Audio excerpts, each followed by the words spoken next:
अभी तक आप लोगों ने क्या किया था? टेस्ट के डिजाइन टेक्निक ना। टेस्ट के डिजाइन टेक्निक में आप लोग ने क्या क्या पढ़ा था? इक्विवेलेंट क्लास पार्टीशनिंग और डिसीजन टेबल टेक्निक। ठीक है। इक्विवेलेंट क्लास पार्टीशनिंग में समझे थे क्या था? देखो, इक्विवेलेंट क्लास पार्टीशनिंग में ये बोल रहा था कि अपना आप बराबर बराबर क्लास में डिवाइड करो वैल्यू को, जो डेटा आपके पास मिला है। ठीक है। समझ लो, एक बार फिर से हम रिवाइज करा देते हैं आपको। समझ लो आपके पास 200 डेटा है। ठीक है। 200 डेटा है।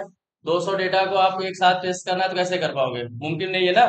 तो उसके लिए हम लोग किससे जाएंगे? इक्विवेलेंट क्लास पार्टीशनिंग से। पहले इक्विवेलेंट पार्टीशनिंग थी। जब आज हम लोग ने इसको क्लास में डिवाइड किया, समझ लो हम लोग ने 50-50 पे क्लास में डिवाइड किया। ठीक है, 4 क्लास बनी और 2 नेगेटिव सिनारियो ले लिए, -100 50 से 0 तक, और वहां 201 से 250 तक, ऐसे समझ लो। ठीक है। वहां की एक दो डेटा निकाल के टेस्ट करेंगे, उस मतलब जो इनपुट बॉक्स है वहां पे डालेंगे।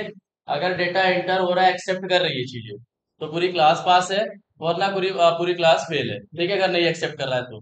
ठीक है। तो ये आपका था इक्विवेलेंट क्लास पार्टीशनिंग। और इसके बाद हम लोग ने डिसीजन टेबल टेक्निक बता था। तो डिसीजन टेबल टेक्निक में लास्ट टाइम जैसे हम लोग ने बोला था, ये पूरा रूल, कॉम्बिनेशन एंड कंडीशन पे डिपेंड होता है कि आपका कंडीशन क्या दे रहा है और कॉम्बिनेशन क्या है आपका, किस चीजों से मिलके बना है। ठीक है। तो वहां पे हम लोग ने विल्सन थियरी यूज किया था, ट्रू फॉल्स वाली चीजें, कि इसमें हम मेन मोटो है डिसीजन टेबल टेक्निक की, वो प्रॉपर कवरेज के लिए बात हो रही है कि कितना अच्छा आपका प्रॉपर कवरेज हो रहा है। चीजें जितना अच्छा आपका कवरेज रहेगा, उतनी अच्छी क्वालिटी ऑफ प्रोडक्ट आप कस्टमर तक पहुंचा पाओगे। ठीक है। अगर आपकी कवरेज ना रहे, तो कहीं ना कहीं गलतियां छूटने के चांसेस होते हैं। इसलिए टेबल बनाते हैं हम, एक एक सिनारियो कंटिन्यू करते हैं, मतलब स्टेप बाय स्टेप। ठीक है। तो ये आपकी थी डिसीजन टेबल टेक्निक। ठीक है। नेक्स्ट हम लोग क्या करेंगे? बाउंड्री वैल्यू एनालिसिस करेंगे। ठीक है। बाउंड्री वैल्यू एनालिसिस का मतलब ये होता है कि बाउंड्री की वैल्यू को एनालाइज करना। ठीक है। जैसे समझ लो, आपके पास 1 से लेके 10 तक की डेटा है, लेट सपोज। ठीक है। आपके पास 1 से लेके 10 तक की डेटा है। आप क्या करोगे? बाउंड्री की वैल्यू को टेस्ट करोगे। ठीक है। तो वहां पे एक फॉर्मूला है।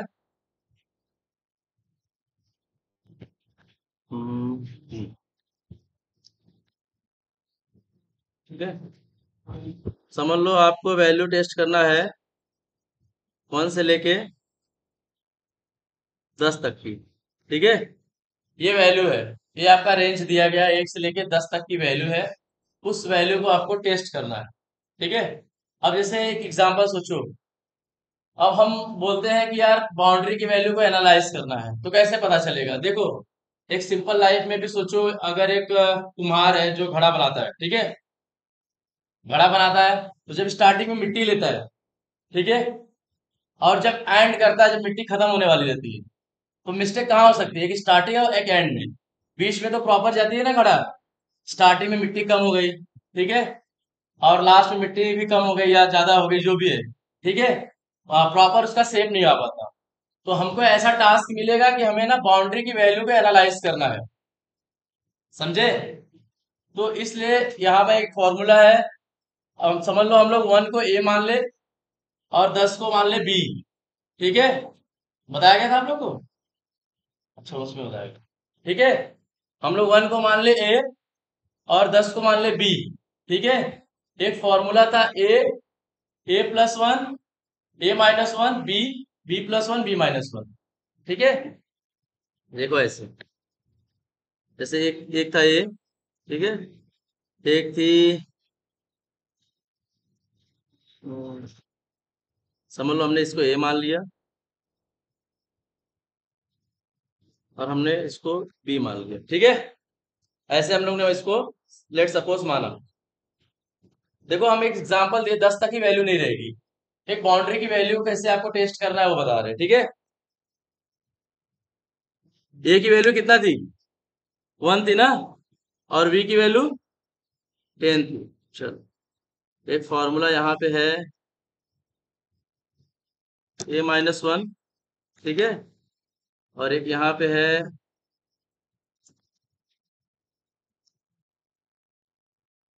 a+1।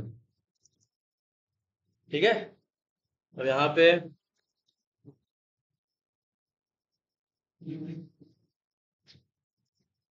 b-1।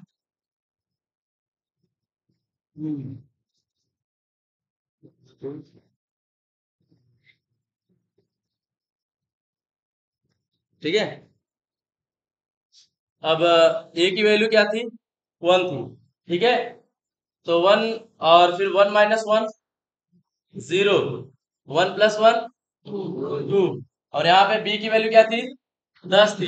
10 - 1 9, और 10+1 11। ठीक है, तो 0 1 और 2 यहाँ की वैल्यू हो गई, और वहां से 9 10 और 11 यहाँ की वैल्यू हो गई। इस हिसाब से आप बाउंड्री वैल्यू एनालिसिस करोगे। ठीक है, यही लिखना है आपको। समझाने जाओगे? हाँ, देखो +1 इसलिए हम लोग लेते हैं क्योंकि हमको बाउंड्री की वैल्यू को टेस्ट करना है ना। अब बाउंड्री क्या होती है, 10 हो सकती है तो बॉर्डर हो गई, तो 9 भी हो सकता है और 11 भी हो सकता है। ठीक है, बाउंड्री मतलब लास्ट यहाँ तक ही है। ठीक है, इसलिए एक प्लस लिए एक माइनस लिए, एक नीचे और एक ऊपर। हाँ, मतलब हमें ऐसा टास्क आएगा कि बाउंड्री मतलब आपको बाउंड्री की वैल्यू को एनालाइज करना है। ज्यादा जो गलतियां हैं बाउंड्री पे ही मिल रही है इसमें, तो आप क्या अप्रोच अपनाओगे वहां। तो आप डिसीजन टेबल टेक्निक के बाउंड्री वैल्यू एनालिसिस को देखोगे। ठीक है, उसके हिसाब से आप टेस्ट करोगे। समझे? समझ में आया कि नहीं? सिंपल है, फॉर्मूला याद रखो। कितना भी रेंज रहे, 100 तक रेंज रहे। हाँ हाँ, 100 तक भी रेंज रहे समझ लो। 1 से लेके 100 तक है तो भी फॉर्मूला यही रहेगा।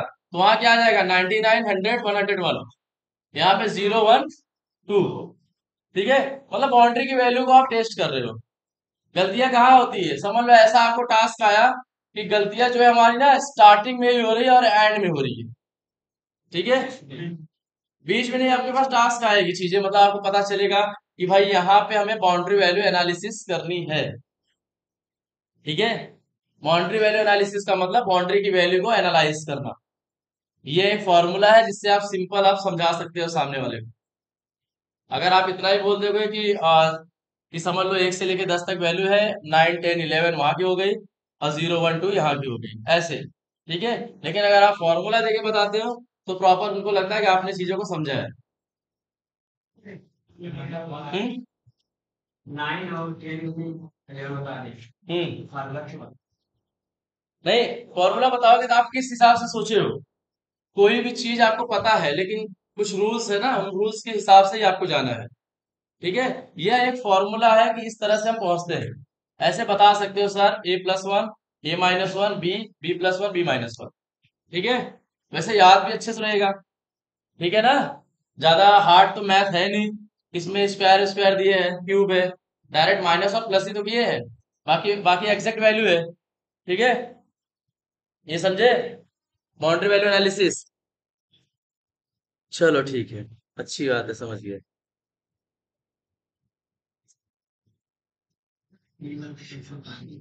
हाँ, ऐसे ही बताना है। हाँ, मतलब आप रियल लाइफ में कैसे काम करते हो। हाँ, बस ऐसे ही समझाना है। डेफिनेशन जब फ्रेशर जाओगे तब समझाना, पूरी डेफिनेशन बड़ी। ठीक है, चलो। हम एक्सपीरियंस वाले के लिए ठीक है।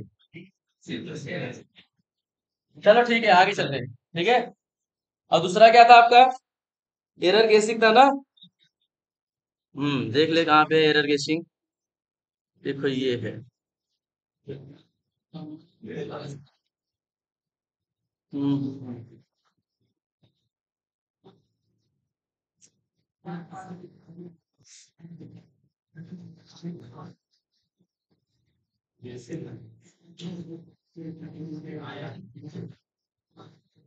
ठीक।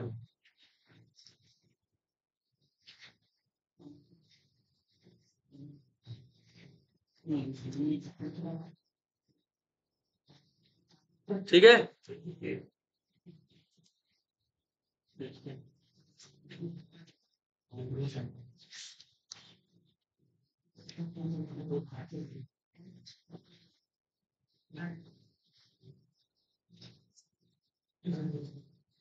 ठीक है, चलो।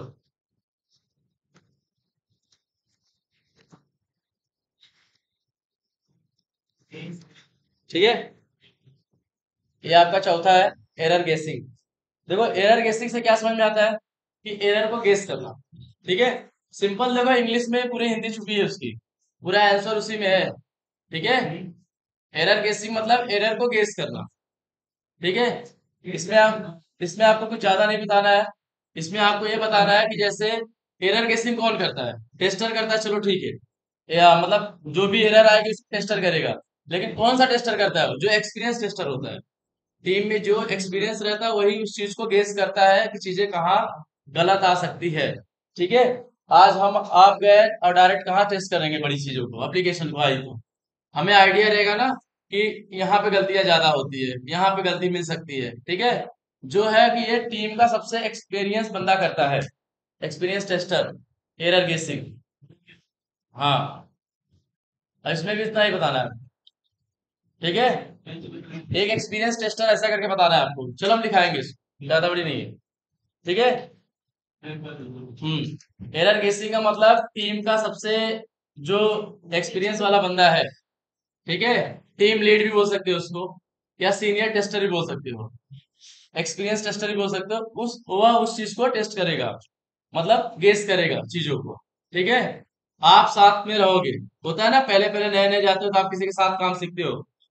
ठीक है, लेकिन जो काम आपको सिखाता है कोई एक्सपीरियंस वाला ही होता है। तो उसी हिसाब से यहाँ भी ऐसे ही है, एप्लीकेशन में आपको टेस्ट उसी हिसाब से करना है। ठीक है, ये आपकी होगी एरर गेसिंग। समझे? चलो आगे चलते हैं। और आपका एक लास्ट कौन सा था? State transition technique. ठीक है, अब स्टेट ट्रांजिशन टेक्निक का मतलब ये होता है यार कि जैसे यहाँ पे डिफरेंट डिफरेंट स्टेजेस की बात हो रही है। जैसे लेट सपोज एक एग्जांपल ले लो। जैसे हमने कहीं पे, जैसे यहाँ पे एटीएम पे ही देख लो। एटीएम में हम 25,000 के ऊपर नहीं निकाल सकते पैसा, है ना। इसके बाद कार्ड ब्लॉक हो जाता है 24 आवर्स के लिए। समझ रहे हो? जैसे 10,000 निकालो, 10,000 निकालो, 5,000 निकालो, उसके ऊपर निकालेंगे तो कार्ड ब्लॉक हो जाएगा। एक साथ हम 25,000 से ज्यादा नहीं निकाल सकते। ठीक है, स्टेट ट्रांजिशन टेक्निक का मतलब ये होता है कि आप डिफरेंट डिफरेंट स्टेज को टेस्ट कर रहे हो, डिफरेंट डिफरेंट स्क्रीन को टेस्ट करना है। ठीक है, जैसे एक एग्जांपल ये हुआ, जैसे हाँ, जैसे समझ लो कहीं से कोई सामान, एक मैंने फूड डिलीवरी का शॉप खोला। ठीक है, लेट सपोज। तो वहां पे मैंने एक रूल रखा कि भाई आप पहली बार मतलब ये लॉग इन करोगे। ठीक है, पहली बार गलत यूजर नेम और पासवर्ड डाले तो क्या करेगा? सेकंड स्टेप पे लेके जाएगा आपको। ठीक है, फिर अगर सेकंड टाइम आपने रॉन्ग डाला तो आपको थर्ड टाइम पे जाना है, और थर्ड टाइम पे रॉन्ग डाला तो आपका ब्लॉक हो जाना चाहिए कार्ड। ये हमारा रूल है। ठीक है, हमने कंडीशन रखा है ये चीजें। ठीक है, अगर फर्स्ट टाइम ये चीजें सही कर रहे हैं तो आप जो है फूड ऑर्डर कर लोगे। लॉग इन किए, इंटर यूजर नेम और पासवर्ड डाले, फिर चीजें क्या होगी? अगर पहली बार आपने सही डाला तो पहली बार चीजें आप मंगा सकते हो। लेकिन पहली बार गलत डाला तो आपको दूसरा स्टेप का चांस देगा वो। ठीक है, दूसरी बार भी गलत डाला तो तीसरे का चांस देगा। लेकिन तीसरी बार चीजें ब्लॉक कर दी जाएगी आपकी। कौन सा? लॉक स्क्रीन मोबाइल का? मोबाइल की लॉक स्क्रीन देखो ना, कि 3 4, जैसे 5 6 बार के बाद ज्यादा करोगे, एक वो रहता है ना नियम, इसके बाद करोगे तो ये हो जाएगा। तो इसके बाद क्या करता है, 25 26 सेकंड का टाइमिंग दे देता है। हाँ, तो यही चीज है जो भी है। हाँ, ठीक है, तो ये चीजें यहाँ पे बताई गई है। तो ये आपका हो गया स्टेट ट्रांजिशन टेक्निक। अरे यार, जैसे यहाँ पे गए, थिएटर में गए हो कभी? नहीं गए?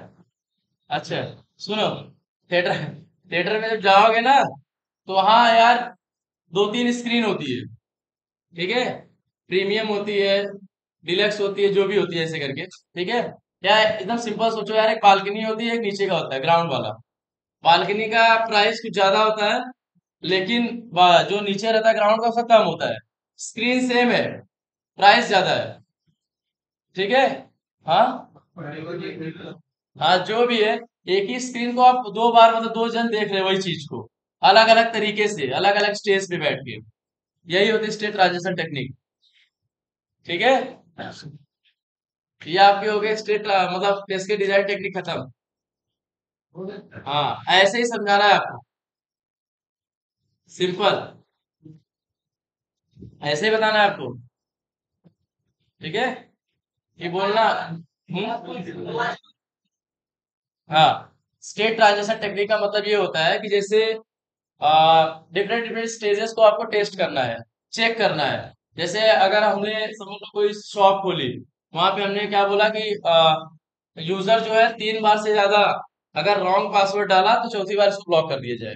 ठीक है, तो पहले आप क्या करोगे, लॉग इन करोगे, यूजर ने पासवर्ड डालोगे, और पहली बार अगर गलत डाले तो क्या करेगा, सेकंड अटेम्प्ट पे भेजेगा ना। सेकंड बार गलत डाले तो क्या करेगा, थर्ड पे भेजेगा, और थर्ड पे अगर गलत डाले तो ब्लॉक हो जाना चाहिए। ये हमने कंडीशन डाला, तो इसी हिसाब से मतलब हर चीज की आप टेस्ट करोगे, हर एक स्टेज की। अगर पहली बार सही डाल दिए तो डायरेक्ट आप ऑर्डर कर सकते हो। लेकिन अगर पहली बार सही डाले, गलत डाले, और दूसरी बार सही डाले फिर भी सही है। अगर दूसरी बार गलत डाले, तीसरी बार लेकिन सही डाल दिए फिर भी सही है। लेकिन अगर 3 बार से ज्यादा किया तो ब्लॉक हो जाना चाहिए। ये कंडीशन थी। हाँ, आपके ऊपर है ना, कंडीशन आप बढ़ाओ। ठीक है, डिफरेंट डिफरेंट स्टेज को टेस्ट करना है आपको। हाँ, एप्लीकेशन, ये आपको ये एक अप्रोच है यार, मतलब कि आपको कौन से अप्रोच से जाना है। टेस्ट के ये टेक्निक है, ये टेक्निक के थ्रू हमें चीजों को करना है। ठीक है, तो हर टेक्निक का अपना अपना एक रोल है। जैसे इसका है कि आप डिफरेंट डिफरेंट स्टेज को टेस्ट करोगे। ठीक है, और इसका इक्विवेलेंट क्लास पार्टीशनिंग का क्या है कि आपका कवरेज पूरा करोगे आप। पहला गलत करोगे, दूसरा सही करोगे, फिर दूसरा सही करोगे, तीसरा बाकी सब गलत करोगे। ठीक है, ऐसे चीजें हो गई। चलो, डिफेक्ट मास्किंग बताया था ना, डिफेक्ट मास्किंग वही थी ना, बताई थी उसी में। जैसे जैसे 10 चीजें हैं, पहला गलत कर दिए, ठीक है, पहला गलत किए दिए, मतलब पहला गलत किया, बाकी 9 सही कर दिए। ठीक है, तो क्या चीजें होती है कि चलो एक सिनारियो हमारी बन गई। फिर क्या हुआ, कभी कभी हम दो दो गलत कर दिए, पहला कर दिया, दूसरा गलत कर दिए। अब 2 सिनारियो तो बन गए, लेकिन चीजें पता कैसे चले कि आपका गलत कौन सा है, क्योंकि 2 चीजें ना, तो उसी को डिफेक्ट मास्किंग कहते हैं। ठीक है, इसलिए गलतियां देखो एक टाइप नहीं, 2 टाइप से भी हो सकती है, 2-3 टाइप से गलतियां, कोई एक टाइप की नहीं होती। ठीक है, गलतियां अलग अलग टाइप की होगी। जैसे लास्ट क्लास में आप लोगों को बताया था ना, नाम की जगह आप, आपका नाम है, आप अल्फाबेट में लिख रहे हो तो आप नंबर पे नहीं लिख सकते। कुछ रूल है ना, जावा में भी तो ऐसे रूल है, मैथ कैसे बनाते हो, डायरेक्ट नाम नंबर नहीं दे सकते ना, नंबर लास्ट में दे सकते हो। कभी ट्राई किया था? ठीक। ठीक है, आज बस करते हैं, ज्यादा मत पढ़ो, इतना ही पढ़ो, कल लिखा देंगे। ठीक है, बता देखते हैं। हाँ ठीक।